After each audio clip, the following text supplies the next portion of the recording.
Hi, it's Erica again. I thought this background was fitting because in DC around this time there's the cherry blossom trees that DC received as a gift from Japan. But to follow up my previous video, I wanted to read some excerpts from the speech that FDR gave. So bear with me. This may be a little bit long, and I'm sorry that it's not more interesting, but I think that it's very, very insightful and very needed and meaning, and has many, many parallels to what we are going through now. Not just speaking as an American, but also the world. January 6th, 1941. Mr. Speaker, members of the 77th Congress. I address you, the members of the 77th Congress, at a moment unprecedented in history of the Union. I use the words unprecedented because at no previous time has American security been as seriously threatened from without as it is today. Even when the World War broke out in 1914, it seemed to contain only a small threat of danger to our own American future. But as time went on, the American people began to visualize what the downfall of democratic nations might mean to our own democracy. Every realist knows that the democratic way of life at this moment is being directly assailed in every part of the world, assailed either by arms or by secret spreading of poisonous propaganda by those who seek to destroy unity and promote discord in nations that are still at peace. In times like these, it is immature and incidentally untrue for anybody to brag that an unprepared America, single-handed and with one hand tied behind its back, can hold off the whole world.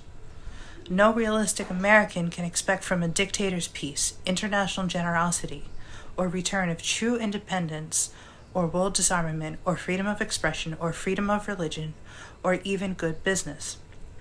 We must always be wary of those who, with sounding brass and tinkling cymbal, preach the ism of the appeasement. We must especially beware of that small group of selfish men who would clip the wings of the American eagle in order to feather their own nests. The need of the moment is that our actions and our policy should be devoted primarily, almost exclusively, to meeting this foreign peril. For all our domestic problems are now a part of the great emergency.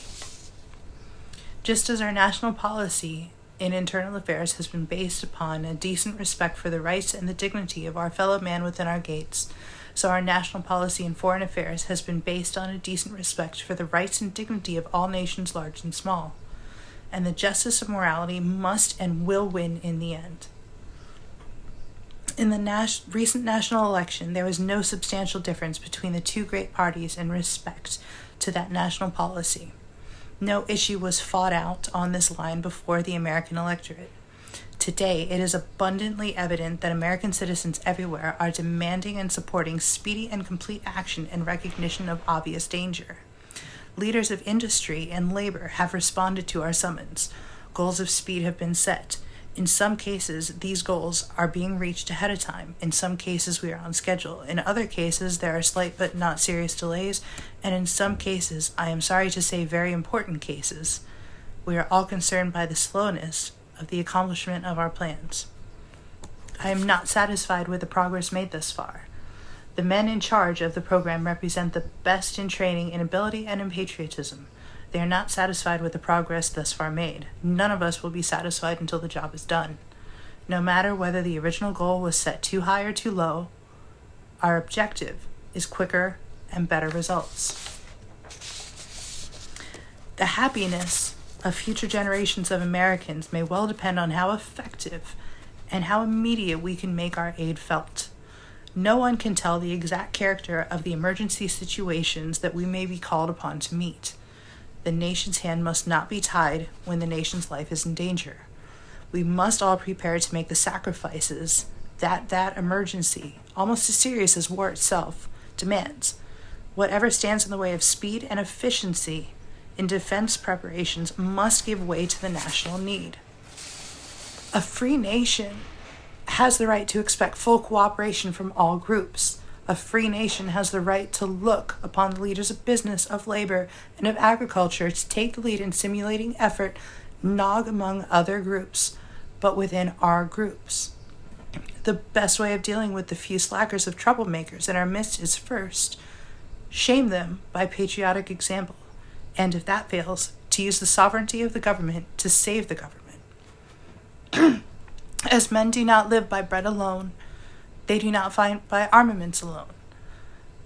Those who man our defenses, and those who behind them who build our defenses, must have the stamina and the courage which come from unshakable belief in the matter of life which they are defending. The mighty action that we are calling for cannot be based on disregard of all things worth fighting for. There is nothing mysterious about the foundations of a healthy and strong democracy. The basic things expected by our people of their political and economic systems are simple. They are equality of opportunity for youth and for others, jobs for those who can work, security for those who need it, the ending of special privilege for the few, the preservation of civil liberties for all, the enjoyment of the fruits of scientific progress in a wider and constantly rising standard of living. These are the simple, basic things that must never be lost sight of in the turmoil and unbelievable complexity of our modern world. The inner and abiding strength of our economic and political systems is dependent upon the degree to which they fulfill these expectations. Many subjects connected within our social economy call for immediate improvement. I have called for personal sacrifice. I am assured of the willingness of almost all Americans to respond to that call. The 4 freedoms. In the future days we will seek to make secure. We look forward to a world founded upon 4 essential human freedoms. The first is freedom of speech and expression everywhere in the world. The second is freedom of every person to worship God in his own way everywhere in the world. The third is freedom from want, which, translated into world terms, means economic understandings which will secure to a nation a healthy peacetime life for its inhabitants everywhere in the world. The fourth is freedom from fear, which, translated into world terms, means a worldwide reduction of armaments to such a point and in such a thorough fashion that no nation will be in a position to commit an act of physical aggression against any neighbor anywhere in the world. This kind of world is the very antithesis of the so-called new order of tyranny, which the dictators seek to create with the crash of a bomb. This nation has placed its destiny in the hands and heads and hearts of its millions of free men and women, and its faith and freedom under the guidance of God. Freedom means the supremacy of human rights everywhere.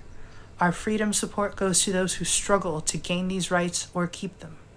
Our strength is our unity of purpose. To that high concept, there can be no end save victory.